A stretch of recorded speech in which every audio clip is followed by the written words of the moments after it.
সিলেট বিভাগের ৪ জেলায় বন্যা পরিস্থিতির আরও উন্নতি হয়েছে। নদ নদীর পানি কমায় প্লাবিত বেশিরভাগ এলাকার পানি নেমে গেছে। আশ্রয় কেন্দ্র থেকে বাড়ি ফিরছে মানুষ। তবে পানি কমলেও দুর্ভোগ কমেনি। এদিকে তিস্তার পানি কমতে শুরু করায় উত্তরাঞ্চলের বন্যা পরিস্থিতিরও উন্নতি হয়েছে।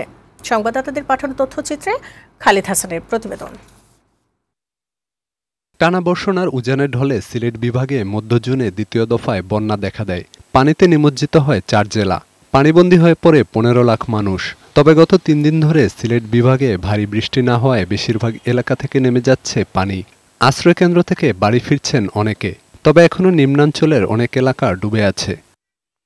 পানি নেমে যাওয়ায় বন্যার ক্ষত দৃশ্যমান হতে শুরু করেছে। গুরুত্বপূর্ণ সড়ক ভেঙে বিচ্ছিন্ন আছে যোগাযোগ। ছড়িয়ে পড়েছে পানিবাহিত রোগ। ক্ষেত পানিতে তলিয়ে থাকায় ফসলের ব্যাপক ক্ষতি হয়েছে। ভেসে গেছে পুকুরের মাছ।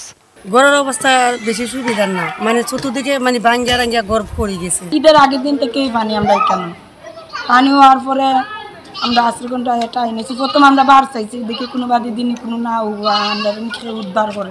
বর্তমান অবস্থা কলেজও কোনো পানির কোনো বন্দোবস্তই নাই। এদিকে তিস্তার পানি কমতে শুরু করায় উত্তরাঞ্চলের বন্যা পরিস্থিতির উন্নতি হচ্ছে।